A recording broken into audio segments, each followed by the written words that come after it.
Welcome back to the Scholar Advising Podcast. Today we're answering questions about private jets, stock options, and estate planning. We'll break down what to consider when deciding between buying a jet outright or sticking with fractional ownership, how to approach exercising a large stock option package, and what your options are if one of your kids needs more financial help than the others. And in this week's Advisor Red Flag segment, we're talking about why anyone claiming that they can make your stock options tax-free is probably selling you something worse than taxes. So let's go ahead and get started with question one. Our family has been using fractional jet ownership for years, but now we're thinking about buying a light jet outright. With tax deductions, depreciation rules, and rising costs, how do we figure out if owning a plane actually makes financial sense for us? This is a great question and a lot to unpack here when it comes from this big jump of fractional ownership into actually owning the plane. A few things that we need to take into account. First is the obvious, to buy the plane, which is the upfront cost associated with it. Now, there's some tax benefits there, especially if it's used from the business side when it comes to deductibility and depreciation.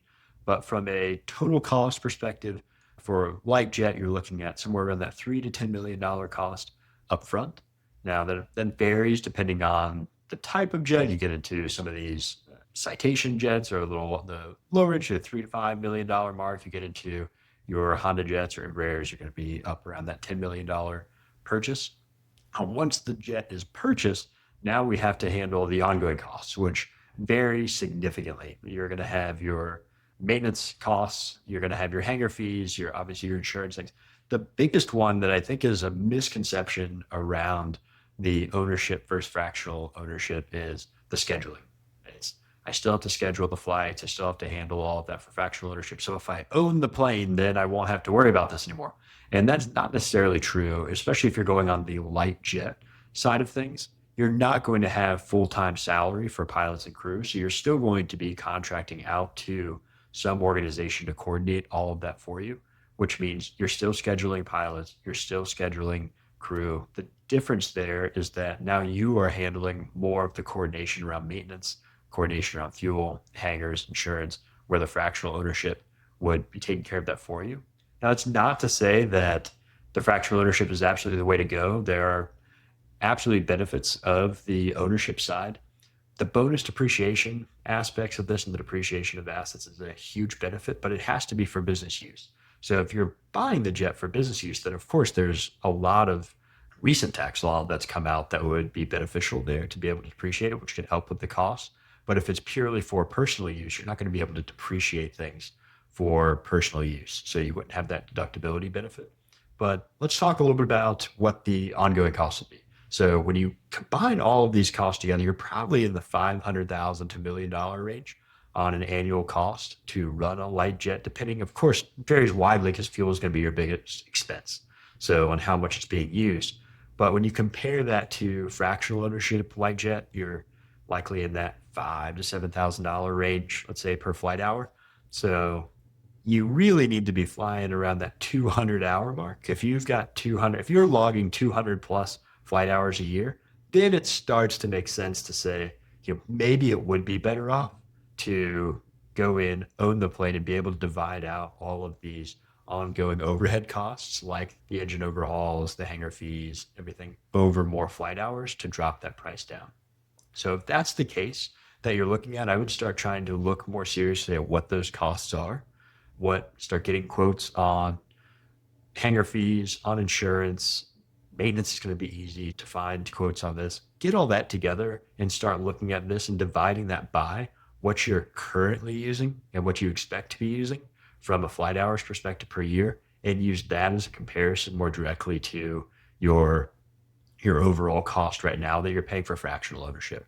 And then any delta there, any shift between those two numbers is really going to come down to whether or not you want to handle the coordination in-house, so to speak, or if you have someone who can handle that coordination for you and what that added cost would be. Because there's no question you're going to have more flexibility when it's your own plane, your own jet. But the issue is that you're not going to have complete flexibility unless you're paying a full-time salary for a pilot and crew where the plane just sitting there waiting for you at any time, which is generally not the case. And I wouldn't want you to get in that situation where you think that's what you're buying. As long as I own the plane, I can leave at any time. It's like, yeah, kind of. And unless you're paying that full-time salary there, you're still going to be coordinating when the crew gets there, when the pilot gets there for you to be able to take off. So, of course, it is an asset. There's benefits of that as well from a resale perspective, liquidity, but it really is going to come down to, I would almost look at that as a sunk cost on the actual purchase price, because what it's going to come down to is that annual cost, that hourly use comparison between fractional ownership and owning it yourself.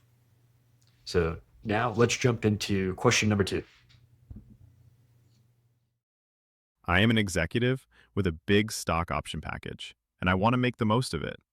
What's the smartest and safest way to exercise those options so I can keep as much as possible after taxes? Yeah, so a little bit of ambiguity here. We don't know how big it is with the stock option package that you have, but I'm going to throw out a couple things for you to consider. One is going to be the timing of the exercise and how long you hold the shares after you exercise. I'd say that's the biggest factor when it comes to taxes. A lot of the different strategies you hear about and a lot of the plans that you'll see all have to do with trying to minimize the tax impact of these, which I think is what you're getting to. And a lot of that's going to come down to timing, just like it is for when you buy a stock and you have long-term gains for short-term gains. The biggest thing that you need to start taking into account is known as AMT, or alternative minimum tax.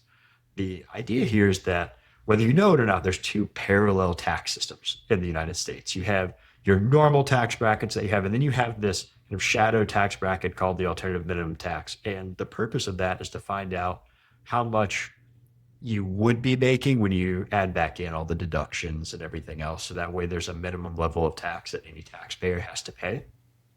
And options exercising, especially for ISOs, really come into play here. What you have to worry about is the timing of that. So what's going to happen is, for a brief review, if you're not already jumping into these topics on the alternative minimum tax, is there's going to be a bargain essentially that you get this discount from. Let's say your strike price is $10 a share, and then you exercise it at 10 and the fair market value for that stock is 50. Well, you have $40 of built-in value at that time. So whenever that exercise happens, and now you own those shares that are worth 40 that you just exercised at 10, even though you haven't sold them yet, that $40 in value counts towards your alternative minimum tax, which means even though you haven't liquidated anything, and even though you haven't received any of that cash yet, you just exercised, you're going to have AMT considerations, or you should watch out for AMT considerations on that exercise. So while you didn't liquidate anything yet, the government is well aware that you just exercised something with a strike price of $10 and has a fair market value of 50. So that $40 is going to start playing a factor into your tax concerns. That's one that surprises a lot of people because they hear it all the time. Stephan, I didn't do anything, right? I exercised my options. I haven't received any of that money yet, and I have to pay tax on it. So if we know that's the case, then what we generally start to do is structure that over time so that way you're not exercising all at once, you're exercising slowly over time. If you can, sometimes it's not the case. Depending on how large this tranche is that you have, you may not have that luxury. But if you can slowly exercise, what that's going to do is you can watch how much you're exercising to stay under the limits for each of those exemption thresholds for AMT. And that would help out one way. The other one is really looking for automating sales of current stock. So really taking a hard look at your 10b5-1 plan to make sure that you're automating sales over time. That way we're getting rid of stock that you already own in the portfolio. Ideally, that's been held for over a year. So that way you have long-term capital gains, which will lower consideration that way. That way, if you do have to go in and exercise a lot of the stock, you're not stuck with over concentrating yourself in a lot of the stock and adding more problems to what should be a benefit to you. So favorable holding periods is going to be a big one. Gradual liquidation, and I'd say gradual exercise. It's really easy to say, well, I already own the stock, let me sell it over time. But you're going to end up selling over time and exercising over time as well. And that ends up being a little bit of a dance of every year you're exercising some and then selling some and looking at the tax lots that you're selling from to look at only long-term capital gains. This is a really great question because I think it's something that people don't take into account until it's too late. And they say, right now I'm stuck with all these options. How do I get out? And they don't like the answer that it may take years for you to be able to exercise and sell this in the most tax efficient way, which I don't want to be the case. So I'm glad you're looking at it now. I'm looking at this early, but just know that there's a lot of moving parts when we jump into these types of plans. And it really does warrant a deeper look into your circumstance of what your tax rate's going to be. What is your income going to look like when you start exercising? And whether or not there's any restrictions of when you can exercise or when you can sell beyond what you think there are just from the exercise aspect. And now we can jump into our final question. One of my kids needs a lot more financial help than the other, just because of her career and life choices. What kind of options do I have and how I divide the estate to help her out more? Yeah, so this is a tough question because it has a lot to do with what are you trying to maximize? What is the goal of gifting in your mind? And so to get too far outside of the financial realm and start getting into the family side of things, but it really does come down to your values. What is the goal that you're trying to maximize? And you want to be really careful because when you look at life decisions, that can go a couple different ways. Were those good life decisions and they're happy and they were good financially, but maybe they're just in a career that doesn't have a large income or they just need more financial help? Or were these bad life decisions as in they weren't good with money, so now you're hoping to give them money to help them out of these bad situations? If it's the second option there, I'd be very careful. And I've said this before, and it's a really good line to live by when it comes to gifting is any gift that you give, right, is just an amplification of financial behavior. So if you are looking at gifting to your kids, regardless of their financial situations, you have to look at their history with money and their relationship with money. And if it's not a good relationship with money, giving them more money is not going to make that relationship better. It's only going to amplify it. So that's first. Just take a step back and really look at what is their history with money? What are you doing with it? And then taking a further step back and saying, what is your role in all this? I think sometimes it's really easy to get caught up in the tax benefits of gifting and the benefits that you see because you have done well financially to a point where you have money to gift.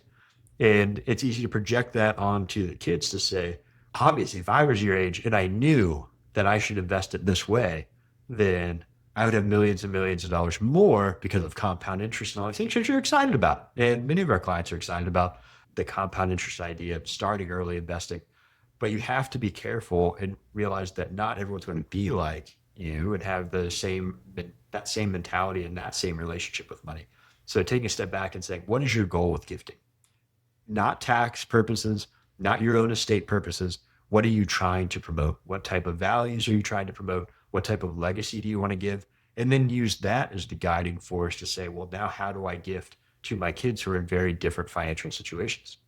Because then that starts to answer the question of, is the goal to set them up equally financially, or is it to have them end up in the same place? What I mean by that is it's when we hear this a lot where someone says, I have one child who's doing fantastic. They have a great career. They're great with their money. They're doing great with everything. So I really don't feel like we need to help them very much. So we're not going to give to them as much. But then I have my other child over here who really does need help financially. They're having trouble paying their bills. Kids need help paying for school. If they have a car that's broken down, they have all these things and say, well, we need to push more money in that direction so that they can both get to the same spot. And I think that's a dangerous road to walk down because you end up in a situation where whenever you start gifting unevenly, you're immediately going to cause animosity around the family. And that whole family harmony aspect is going to start being tested. And there are ways to handle that. And a lot of it starts with those values, stepping back and making sure everyone is aware of what is the intent of gifting, what is the intent of your estate, and making sure everyone's on the same page. And then looking at it, maybe someone needs more present value gifts and someone doesn't need a gift now, but they can still get their value later. And the example I just gave, or sounds like it'd be similar in your situation, maybe it's one of the scenarios where the child who doesn't need much of the income now would just have a larger estate value later. And child that needs more of the help now can get more of that help now, but maybe the estate value they receive is a little less, or the types of things they receive in the estate is less. And sometimes that's a great conversation to have with the kids of where do they see their own financial priorities? Where are the troubles that they're running into? So you can work with them and say, and maybe the child says, it's not a big deal, right? I don't need income right now. So it's not a big deal. We'll just throw that in and I get a larger estate later on. And the other one says, what I prioritize now is income today for family or for school or anything. And it's not to say that you have to end up in these situations where one families doing significantly better than the others.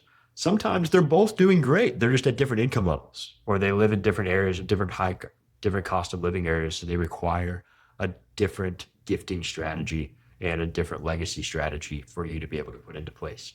So these are great questions, great opportunities. If it ever gets to the point where you feel that you need to have maybe a little heavier hand in how gifts are being spent or how wealth is being distributed, there are plenty of ways to get into trusts where you have a lot more discretion over what those distributions look like, where distributions can only be used for education or distributions can only be used for living expenses.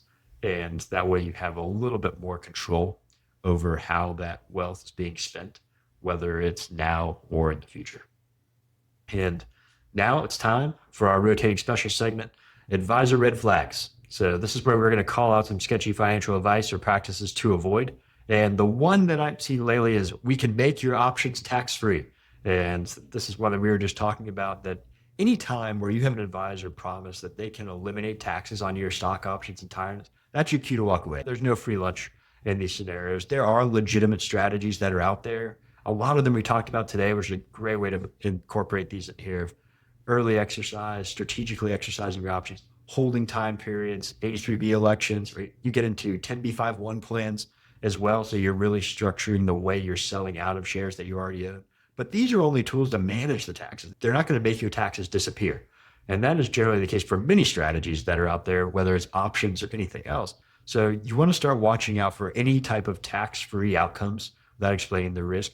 We see this a lot too with different types of alternative investments that say we can give you all this income that's not tax-free, but what you don't realize, the risk of that investment is so high. That's the reason why it's being incentivized with some sort of tax credits or anything else. So you start to see mentions of offshore trusts or advanced tax shelters. It starts to feel sketchy. When anything's starting to sound a little shady out there, it probably is.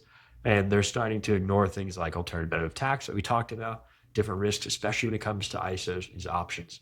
So the bottom line with any of this, anytime you're in this situation where it sounds too good to be true, it probably is. So sophisticated strategies doesn't mean they have to be secret. It's just smart tax planning within the rules that are out there and working with somebody who's familiar with those situations, not trying to promise you the entire world of no taxes. So thanks for listening, and we'll see you next week. Hey, this is Stephan. Thanks for tuning in to the Scholar Advising Podcast. If you have a question you'd like us to tackle in a future episode, share with us at scholarfinancialadvising.com/podcast. We'd love to hear from you. Until next time. Scholar Advising is an independent, fee-only financial advisory firm focused on providing hourly financial advice. The information provided in this podcast is for general informational and educational purposes only and is not intended to constitute financial, investment, or other professional advice. The opinions expressed are those of the hosts and guests and do not necessarily reflect the views of any affiliated organizations. Investing in financial markets involves risk, including the potential loss of principal. Past performance is not indicative of future results. Before making any investment decisions, you should consult with a qualified financial advisor who can assess your financial situation, objectives, and risk tolerance. Thanks for listening.